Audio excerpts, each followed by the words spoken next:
The emergency alert buzzed on every phone at once, a high-pitched screech that made Olivia's pulse spike. She fumbled for her phone on the cluttered desk, the bright screen reflecting in her wide eyes. Shelter in place. Citywide lockdown in effect. Citywide lockdown in effect. Doors and windows must remain locked. Avoid all contact with unknown individuals.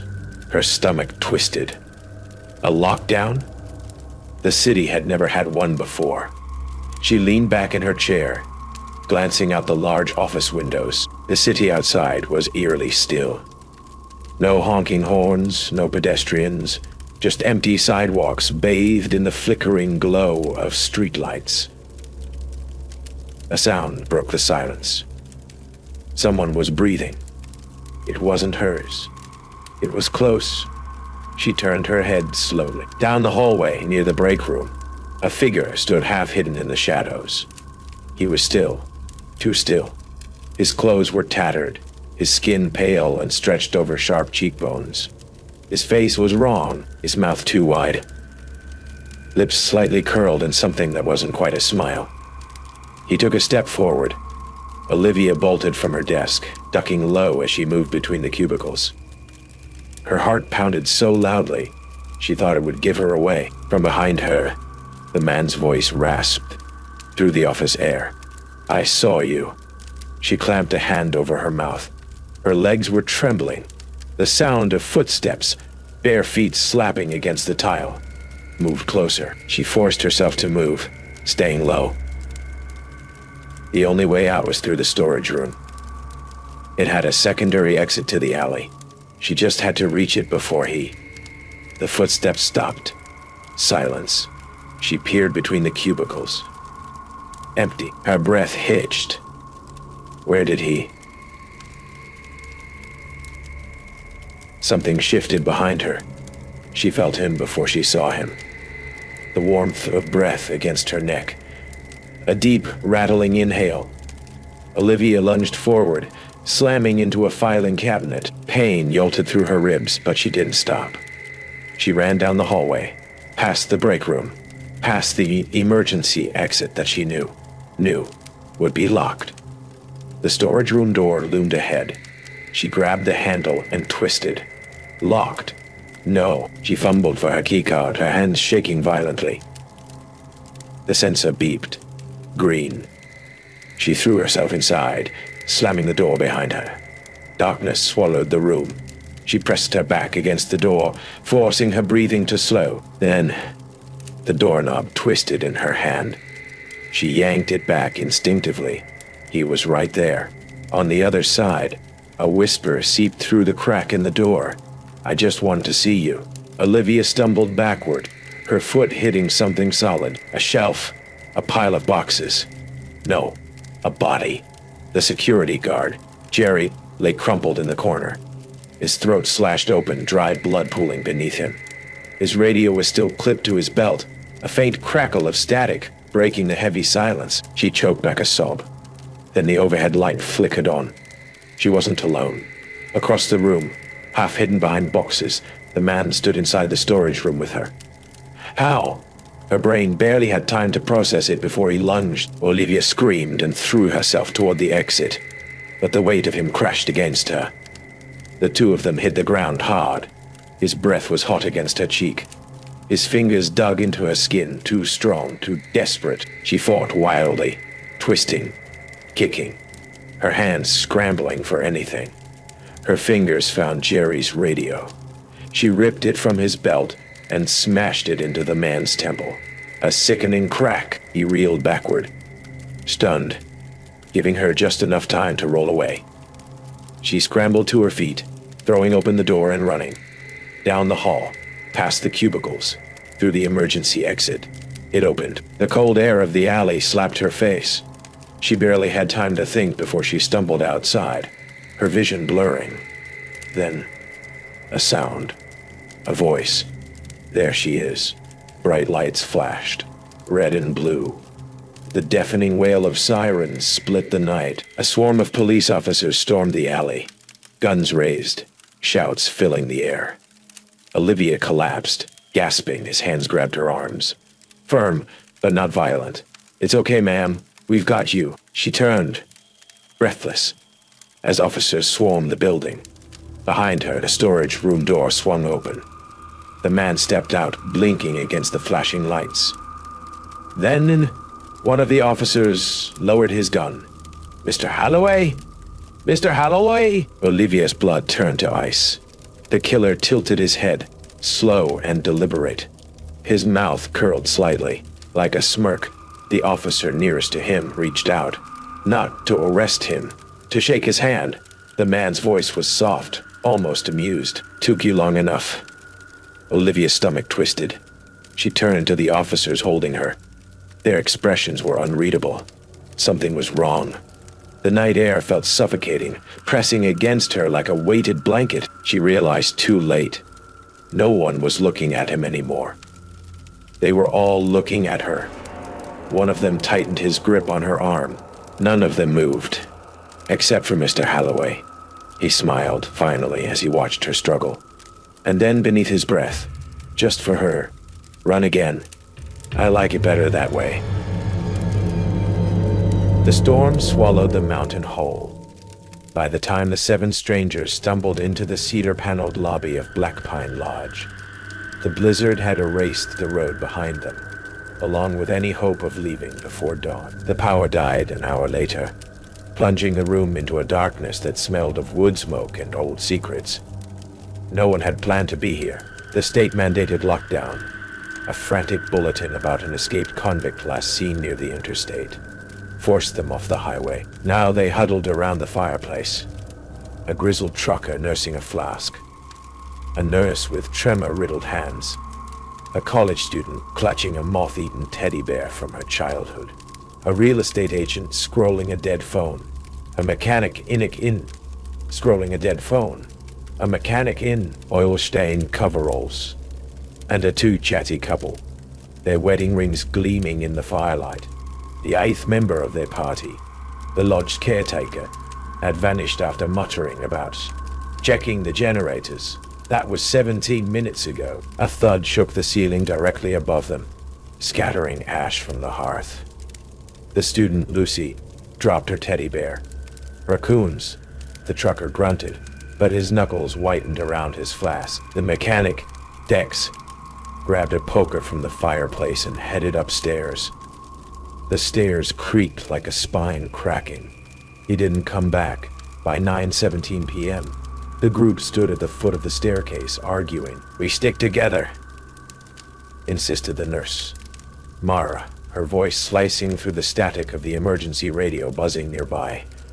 But the couple, Jason and Lila, were already retreating to the safety of the wine cellar. The rest followed Deck's boot prints in the dust, down a hallway lined with taxidermy deer, their glass eyes glinting, until they found the attic door ajar. Inside, Deck's flashlight lay in a pool of its own light, still on. His body hung from the rafters, a rope knotted so tightly around his neck, it bit into the flesh. Beneath him, the floorboards gleamed with a wet, crimson symbol, a spiral, crude and jagged, like something clawed in a frenzy. "It's him," Lucy whispered. "The highway hollow killer." The news said he carved spirals into. A scream tore through the lodge. Jason and Lila's. The cellar stairs were slick with something that wasn't wine. Jason lay sprawled at the bottom, his skull split open on the concrete. Lila crouched beside him, hyperventilating. He slipped, she stammered, but her sleeve was speckled with a substance too dark, too thick, to be Merlot. The radio crackled to life. A dispatcher's voice, warped by interference. "Suspect is believed to be among you." The lights flickered back on at 10:14 p.m., revealing a message smeared in blood on the cellar wall. 7 become 1. Panic fractures the group. The trucker accuses the nurse, citing her convenient medical knowledge. The realtor, silent until now, produces a knife from her purse. Lucy flees upstairs, only to find Deck's corpse gone, replaced by the caretaker's limp body, his throat slit ear to ear. In the lobby, the fire dies. Wind screams through the chimney, carrying a child's laughter. The teddy bear Lucy abandoned earlier sits upright on the hearth, its button eyes replaced with jagged shards of mirror. Inside its stuffing, Polaroids of previous guests, all marked with spirals, all dated decades ago. At midnight, the radio spews a distorted voice. "You can't hide, Mara." Before exploding in a shower of sparks, the nurse collapses, a seizure rattling her body. Her final words, "The pills, my bag, antidote." But her bag is empty. Paranoia curdles into violence. The realtor slashes the trucker's arm. He retaliates with a log from the fireplace. Lila, now cradling Jason's phone, which somehow still has battery, sobs that she's receiving his texts. The screen flashes. She's lying. Lucy, cornered in the kitchen, finds a hidden door behind the pantry. The walls inside are papered with news clippings about the Highway Hollow killer, a myth, a ghost story, a real man who drowned in the 1980s. But the dates, the killings never stopped. Footsteps approach. Lila stands in the doorway, holding Jason's phone. The screen lights her face blue as she plays a voicemail. Jason's voice choked and wet.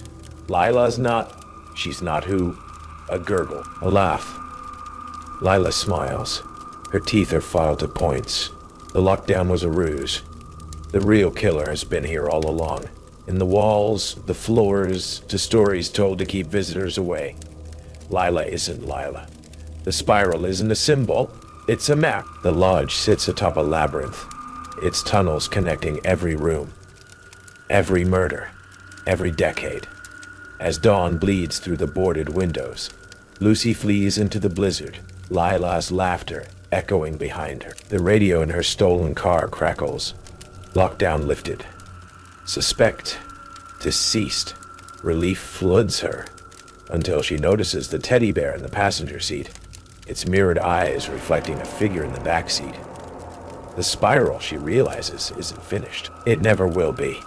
7 become 1. The engine won't start. The emergency broadcast blared through tinny speakers at 8:47 p.m., slicing through the rain-lashed silence of Raven Hill Apartments. All residents, shelter in place immediately. Armed fugitive reported in the area. Suspect is considered. The power cut out mid-sentence, plunging the lobby into darkness, save for the flicker of a dying exit sign. 6 strangers froze in the sudden void, their breaths shallow, and sensed to the drip of water leaking from the ceiling. None of them were supposed to be here. The lockdown had sealed the doors before they could escape. There was Marcus, the building superintendent, reeking of bourbon and holding a rusted fire axe. Clara, a pregnant nurse still in her scrubs, her fingers clutching a cross pendant. Ethan, a twitchy college student with a fresh scratch across his cheek. Mrs. Doyle, an elderly widow gripping a chihuahua that hadn't stopped growling since the lights died. And the newcomers, Jake and Nina, a couple who'd been arguing about a missing key fob when the sirens began. The first scream came from the basement. It wasn't human, not quite. A wet, guttural shriek that rattled the pipes. Mrs. Doyle's dog launched into a frenzy, its barks echoing like gunshots. Marcus raised his axe toward the stairwell. "Raccoons," he muttered, but the tremor in his voice betrayed him. Clara backed toward the elevator, her hand pressed to her stomach. "We need to barricade somewhere. Now?" They chose the laundry room. Steel doors, no windows. Ethan dragged a dryer in front of the entrance, his scratch bleeding anew. Nina noticed first. "Your face," she said, pointing. Ethan touched the wound, flinching. "Cat." He lied. The chihuahua snarled. At 9:16 p.m., the dryers turned on by themselves. A mechanical whir split the silence, drums spinning empty. Clara screamed as heat bloomed from the machines, the air reeking of burning lint. Jake yanked the power cord. plunging them back into blackness. That's when they heard it. Footsteps above them, slow and deliberate, creaking across the third-floor hallway. "Someone's up there," Nina whispered. "Or something," Mrs. Doyle croaked. Marcus tutted against the door. "Shut up, all of you." The dog lunged at Ethan, teeth bared. The student kicked it, sending the animal yelping into a corner. Mrs. Doyle howled, swiping at him with her cane. "Devil, devil, devil, devil!" Clara pulled them apart, her cross pendant snapping off in the struggle. It rolled under a dryer, glinting in the scant light. At 9:31 p.m., the faucets turned on. Blood-red water gushed from the utility sinks, pooling around their shoes. Nina gagged at the stench. Metallic, rotten. Jake found a mop to jam the drains, but the liquid kept rising, lukewarm and thick. Ethan scrambled onto a folding table, his sneakers dripping crimson. "It's him!" He panted. The news said the guy butchered his family, drained them in the bathtub. "Shut your mouth." Marcus swung the axe near Ethan's head, nicking the wall. Clara's voice shook. "We need to check the security office." "There's a landline." No one moved. The footsteps resumed overhead, heavier now. The chihuahua stopped growling at 10:02 p.m. It lay stiff in Mrs. Doyle's arms, its neck bent at an impossible angle. The widow's wail curdled the air. "You did this," she screeched at Ethan, spittle flying. "You touched it. You're filth." Marcus pried the dog from her, his hands leaving bourbon-scented prints on its fur. When he lifted it, a Polaroid fluttered to the floor. A child's birthday party, balloons, a cake, and a man in the background, his face scratched out. On the reverse, a single word: guilty. Clara paled. "That's this building. The Garrisons lived here. Their son went missing in '98. The group stilled. Rain hammered the roof like fists." At 10:24 p.m., the elevator dinged. The doors creaked open, revealing an empty cab. The panel lit up, buttons glowing green. Without warning, it began playing music, a warped rendition of Happy Birthday. Jake lunged to stab the close button, but the elevator refused to move. Inside, the mirror above the panel dripped with black sludge, forming words. "Who's next?" Mrs. Doyle collapsed, clutching her chest. Clara knelt to help, but the old woman batted her away. "Don't touch me. You're all cursed." She crawled toward the door, her cane clattering. Marcus grabbed her arm. "Stay put, you crazy bee!" The axe fell from his hand. Mrs. Doyle's sleeve had ridden up, revealing 3 jagged scars on her wrist, identical to the marks on the Polaroid boy's neck in the news archives. "You," Clara stumbled back. "You're Margaret Garrison, the boy's mother." The widow's face twisted. He wasn't gone. He was here, in the walls, laughing. Her gnarled hand shot out, snatching the fire axe. Ethan made a break for the door, heaving the dryer aside. Jake chased him, shouting about, clearing the stairs. Clara followed, her flashlight beam bouncing off peeling wallpaper. They found Ethan in the lobby, his body wedged into the mailroom's broken parcel chute. His head was missing. Jake vomited. Nina screamed. Clara's flashlight caught a glint of metal in Ethan's hand, a key fob labeled 303. The couple froze. Apartment 303 was theirs. "We never got that key," Nina whispered. The super said it was lost. A thud echoed from the 3rd floor. They ran, driven by primal dread, slipping in the blood-red puddles. Apartment 303's door hung ajar. Inside, the walls were papered with news clippings about the Garrison case. A shrine of toys molded in the corner, and in the center of the room, dangling from a noose, was Marcus, still gripping his bourbon flask. Nina sobbed. "This isn't real. It's a nightmare. No." Jake pointed to a VHS tape on the TV. It played grainy footage, The missing garrison boy, alive, tied to a chair. A shadowy figure approached, humming "Happy Birthday." The camera panned up, revealing the killer's face. Young, angular, a fresh scratch on his cheek. Clara gasped. Ethan, but his... The screen cut to static. Behind them, the door slammed shut. The knob rattled. Clara? Jake's voice, muffled. Let me in! Nina's hurt! But Jake was already inside, clutching Nina's limp body. The couple turned. In the mirror, their reflections grinned back, mouths stretched too wide, eyes pooling black. Surprised, they hissed in unison. The last thing Clara heard was the faint trill of "Happy Birthday" as the lights died for good. When police breached the building at dawn, they found no survivors. No bodies either.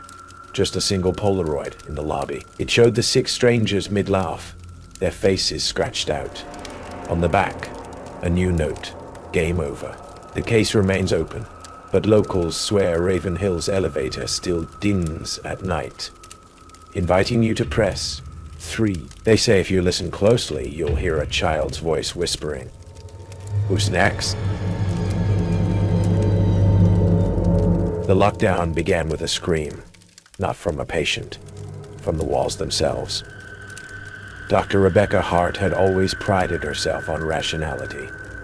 A forensic psychiatrist at Willowridge Asylum, she'd spent years studying the minds of killers. But when the governor's shelter-in-place order sealed the hospital's iron gates on March 13th, rationality bled away like the last gray light of dusk.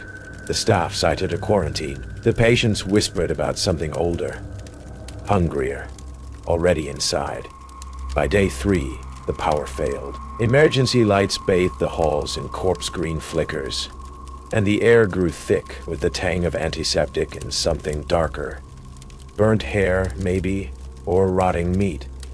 Rebecca's colleagues began to change. Nursa Talbot, who'd once joked about curing chaos with coffee, now paced the medication room, muttering numbers in reverse.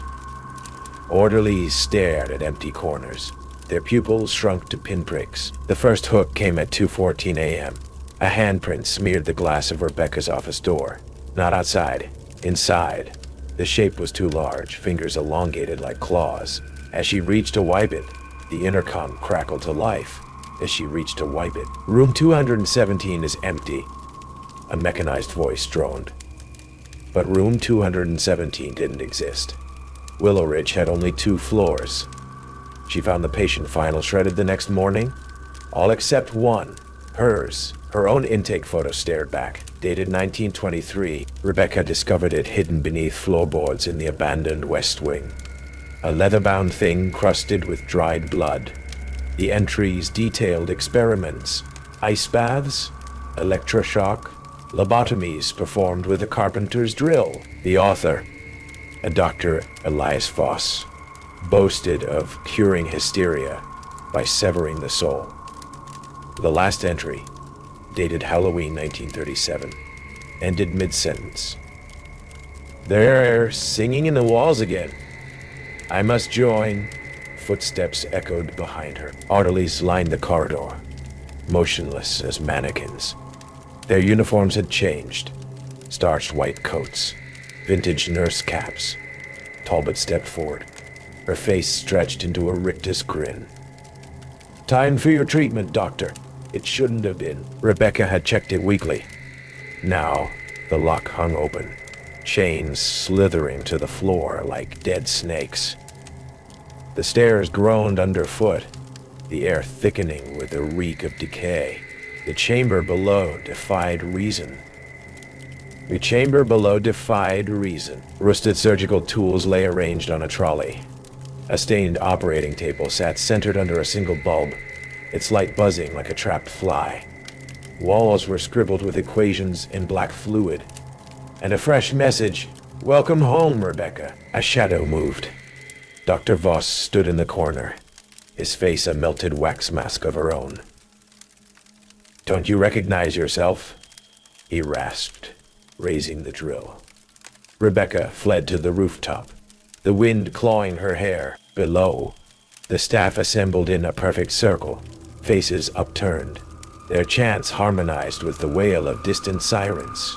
Talbot emerged from the stairwell, syringe in hand. "You've always been one of us," she crooned.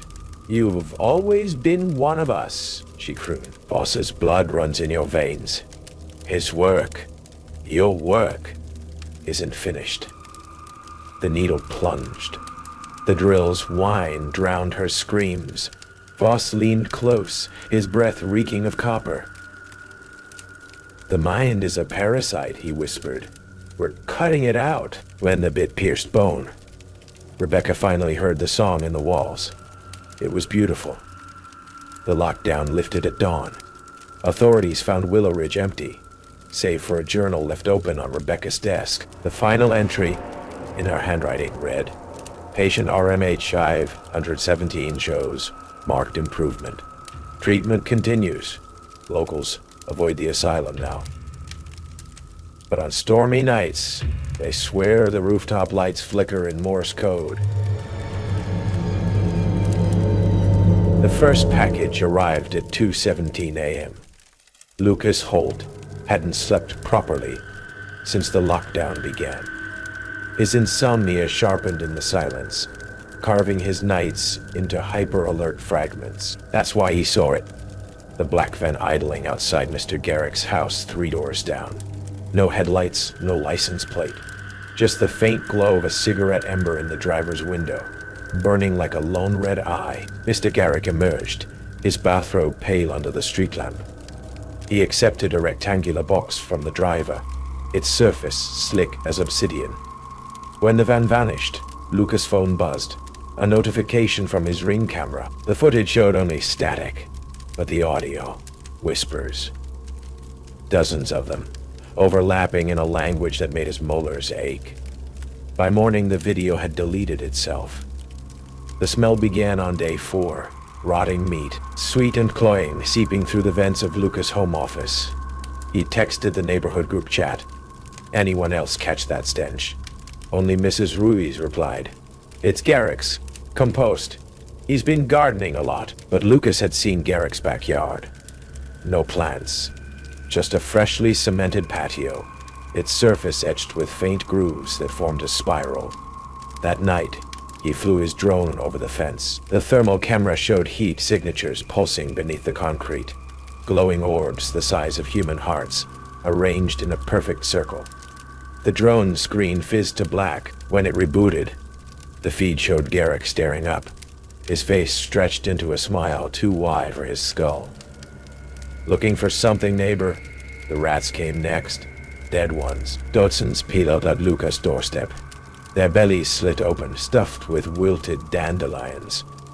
The security footage revealed nothing, just the rats appearing in a single frame, as if reality had glitched. Lucas' dog, Rex, refused to go near them. Rex refused to go near them. The vet found shards of human molar in the terrier's vomit later that day. Probably just garbage, the vet said. Lucas knew better. He'd seen Garrick's trash cans, always empty. The sound started on day 11, a low hum vibrating through the walls after midnight. Not mechanical, organic, like the groan of 1,000 throats. Lucas followed it to Garrick's fence, where the earth felt spongy, alive. He jabbed a shovel into the dirt. It struck something metallic, a ventilation grate. The hum surged. Beneath the grate, a tunnel sloped into darkness. The walls glistened with bioluminescent fungus, pulsating in time with the noise. Lucas crawled until the tunnel opened into a chamber. Bodies hung from hooks. Not human, not animal. Twisted things with too many joints, their flesh stitched with black thread. One turned its head, a girl's face sewn onto a spidery limb. She hissed through needlepoint teeth. Lucas ran. Behind him, the grate slammed shut. He held a casserole dish. "Welcome to the block party," he said, lifting the lid. Inside, a gelatinous mass throbbed, veined with blue mold. Rex snarled, then yelped. A sewing needle jutted from his paw. Garrick's smile didn't waver. Pets aren't invited. Lucas begged them to search Garrick's house. The officers returned pale, clutching cups. The officers returned pale, clutching coffee cups. It's just some old guy canning pickles, one said. But Lucas saw the black sludge coating their boots, the same sludge now oozing from his faucets. That night, his YouTube history autoplayed a video he'd never watched. Dee Dee, coffin shelving. Uploaded by user Garrick Thegray. The comments were dated 1923. A package on Lucas' bed. Small, velvet, tied with a bow made of hair. Inside, a key labeled his cellar. The lock turned smoothly. Garrick's basement was a cathedral of horrors. Yards of pickled eyes lined shelves. A loom wove human hair into tapestries depicting screaming towns. And at the center, a door, crude wood planks nailed into a frame, oozing black sap. Garrick stepped from the shadows, a bone saw humming in his hand. "You're late," he said. "The others are already inside." The door creaked open. Beyond it, Lucas saw his own street, his own house. But darker, hungrier. Shapes slithered behind windows. "Lockdown's over," Garrick whispered. "Time to let them out." The OA declared Hemlock Street, blight-free after Garrick's sudden move. Lucas' house sold quickly. The new owners adore the compost scent. But late at night, when the streetlights flicker, you can see them. Figures in upstairs windows, waving with too many joints. And if you stand near Garrick's old patio, your phone will ping with a notification. A Ring video of your own front door. The timestamp is always tomorrow.